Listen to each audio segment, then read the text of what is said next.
رازق اللہ، میرا محافظ اللہ، میرا مددگار اللہ، میرا پشت پناہ اللہ، میرا دوست اللہ۔ یہ دوستی ہے اللہ کی جو لب لباب ہے، حاصل ہے ایمان کا، اسی کا نام ولایت ہے۔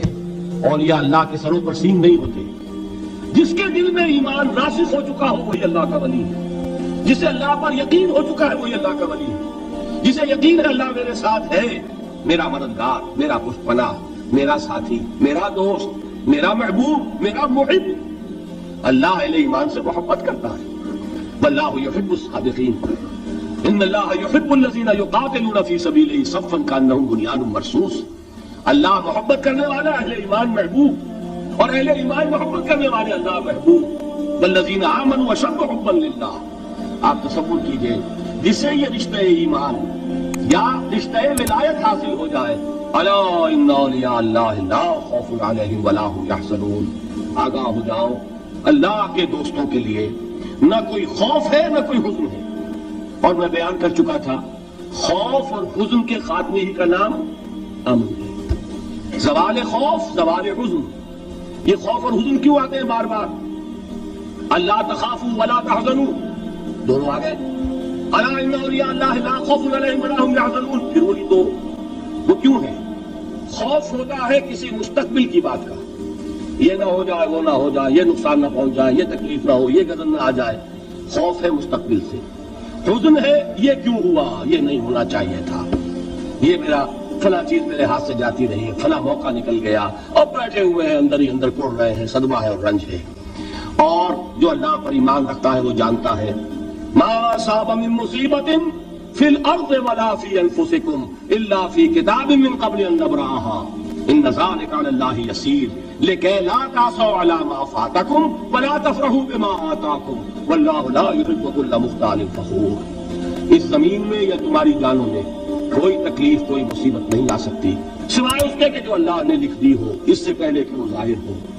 جس کو یہ حقیقت معلوم ہو گئی اس کو یہ طرز عمل اختیار کرنا چاہیے، جو چیز چھن جائے، جاتی رہے، چھوٹ جائے، اس پر افسوس نہ کرو۔ کس نے چھینی؟ دوست نے۔ دوست کے فیصلے پر شکایت، دوستی کو بٹا لگا رہے ہو، سرے تسلیم خم ہے جو مزاج یار میں آئے۔ اگر دوستی ہے تو پھر تو تمہیں گردن جھکانی چاہیے کہ ہر ساقی ہماری عین الطاف، جو بھی میرا ساقی میرے پیالے میں ڈال دے اس کا کرم ہے، جو اس کی طرف سے آئے اس پر کوئی رنج نہیں، کوئی صدمہ نہیں، کوئی غم نہیں، کوئی شکایت نہیں، کوئی شکوہ نہیں، اور جو ہوگا وہ اس کے اذن کے بغیر نہیں ہوگا، اور اس کا اذن ہوگا تو یقیناً میرے لیے خیر ہی خیر ہے، چاہے وہ ناگوار شے ہو، بظاہر مجھے اچھی نہ لگ رہی ہو، میری شارٹ سائٹڈنس میں مجھے وہ نظر آ رہی ہے کہ میرے لیے بری ہے، لیکن قرآن نے کہا ہے عسیٰ ان تکرہوا شیئا وہو خیر لکم وعسیٰ ان تحبوا شیئا وہو شر لکم واللہ یعلم وانتم لا تعلمون۔ ہو سکتا ہے تم کسی چیز کو ناپسند کرو، درحال ہے کہ اسی میں تمہارا خیر ہو، اور ہو سکتا ہے تم کسی چیز کو پسند کرو، درحال ہے کہ اس میں تمہارا شر ہو۔ اللہ جانتا ہے، تم نہیں جانتے۔ جب مجھے یہ بات معلوم ہو گئی میں نے اپنا معاملہ اللہ کے حوالے کیا۔ سپردم پہ تو مایا خیش راہ اتانی حساب کم و بیش راہ، اے رب جو تو چاہتا ہے وہ ہو، تیرے علم میں جو شے میرے لیے خیر ہے وہ ہو جائے، میری کوئی پسند نہیں، میری کوئی چاہت نہیں، یہ ہے راضی برضائے رب۔ اکبر الہآبادی نے اسے کہا ہے رضائے حق پہ راضی رہ۔ یہ حرف آرزو کیسا، خدا خالق، خدا مالک، خدا کا حکم تو کیسا؟ جب میں آ گیا بیچ میں، میری پسند، میری مرضی، میری خواہش، میری چاہت، یہی تو شرک ہے۔ ما شاء اللہ کان وما لم یشاء لم یکن، جو اللہ نے چاہا وہ ہوا، جو اس نے نہیں چاہا نہیں ہوا، اختیار اس کا ہے، میرا تو نہیں۔ رضائے حق پہ راضی رہے، یہ حرف آرزو کیسا، خدا خالق، خدا مالک، خدا کا حکم تو کیسا۔ اقبال نے اسے کہا ہے فارسی میں، اب آپ کہیں اس کا ترجمہ بھی کرو تو وہ مجھے ذرا اس وقت کچھ بہت ہی بدذوقی کسی بات نظر آئے گی۔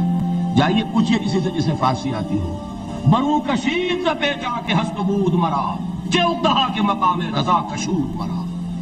مجھے تو تمام پیچ و خم سے نکال دیا اس مقام رضا نے، میں راضی برضائے رب ہوں، جو فیصلہ اس کا میں اس پر راضی ہوں۔ تو کہاں کا حزن اور کس کا خوف؟ یہی زوال حزن اور زوال خوف، یہی ہے امن، یہ نتیجہ ہے ایمان کا۔